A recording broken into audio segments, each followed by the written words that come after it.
नमस्कार, जय हिंद। आज के इस वीडियो के अंदर हम लोग कास्ट सेंसस के बारे में समझने वाले हैं। कास्ट सेंसस को हम हिंदी में जातीय जनगणना कहते हैं। देखिए, हर 10 सालों के अंदर एक जनगणना होती है, यानी कि आप मोटा मोटा उसको समझ सकते हैं कि हमारे देश के अंदर कितने लोग हैं, इसकी गिनती की जाती है।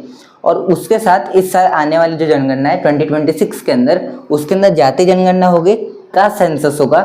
इसका मतलब कि जितने लोग हम गिनेंगे उसके साथ साथ उनकी कास्ट को भी गिन लेंगे, कास्ट को समझ लेंगे वो कौन सी कास्ट से आते हैं।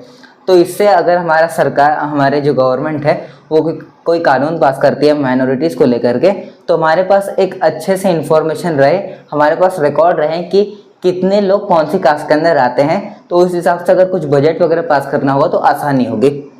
तो देखिए, जो हमारा लास्ट सेंसस हुआ था, जो लास्ट जनगणना हुई थी वो 2011 के अंदर हुई थी। और देखिए 1931 के अंदर लास्ट कास्ट सेंसस हुआ था।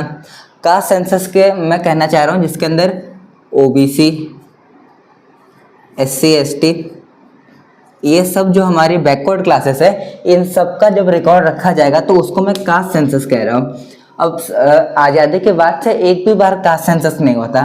लास्ट कास्ट सेंसस 1931 के अंदर हुआ था।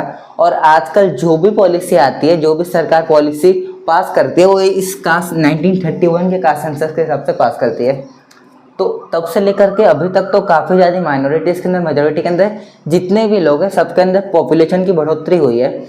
तो इसीलिए हमारा मिसमैनेजमेंट दिखाता है, इसको करना जरूरी था, थोड़ा और पहले ही करना चाहिए था। और 2011 में जो लास्ट सेंसस हुआ था उसके बाद अगर आप 10 साल देखें तो 2021 में होना चाहिए था, पर कोविड-19 की वजह से 2021 में नहीं हो पाया और अभी होगा वो 2026 के अंदर। तो 2026 में जब वो होगा तो जनगणना के साथ जातीय जनगणना भी की जाएगी, जिससे हमको पता चल जाएगा कि कौन सी जाति में कितने लोग आते हैं, और रिजर्वेशन के ऊपर भी बात होगी। तो देखिए, नरेंद्र मोदी और cabinet committee on political affairs की एक टीम है, मतलब एक कमेटी है, इनकी एक मीटिंग हुई थी जिसके अध्यक्ष थे नरेंद्र मोदी। इन्होंने जो आगामी जनगणना मतलब आने वाली जो जनगणना है, इसके अंदर जातीय जनगणना की मंजूरी दे दी है।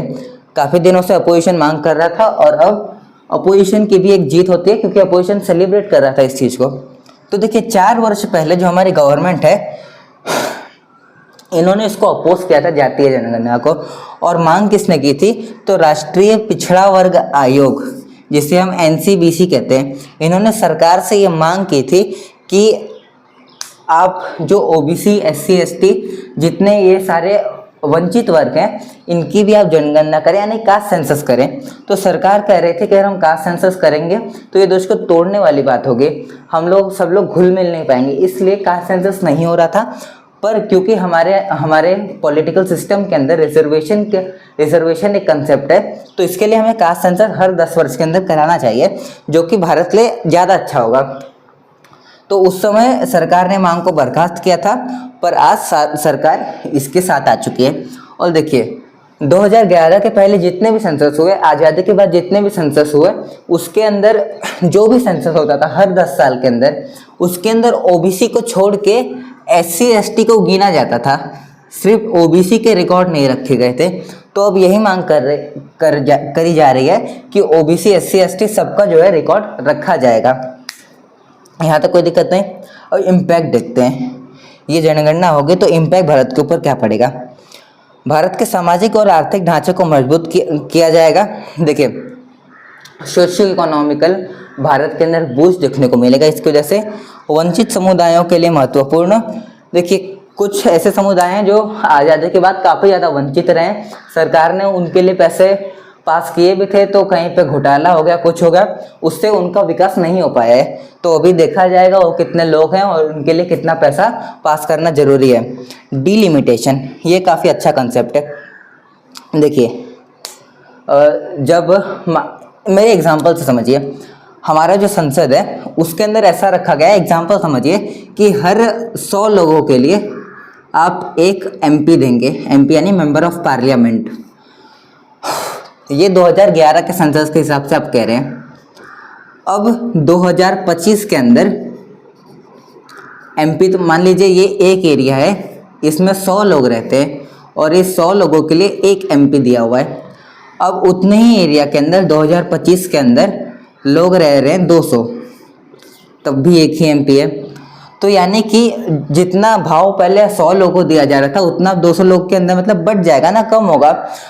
हर व्यक्ति को ये एमपी रीच नहीं कर पाएगा, उनकी समस्याएं नहीं समझ पाएगा। तो इसीलिए इस चीज़ को हम डिलिमिटेशन कहते हैं। तो डिलिमिटेशन इसका इम्पैक्ट पड़ेगा हमारे जाति जनगणना के बाद, और महिलाओं को भी संसद में उपस्थिति बढ़ने की उम्मीद जताई जा रही है। तो ये था कास्ट सेंसस का एक टॉपिक जो कि छोटा था पर काफ़ी इंपॉर्टेंट था। अगली वीडियो के अंदर ऐसे किसी इंपॉर्टेंट टॉपिक को समझेंगे, तब तक के लिए जय हिंद।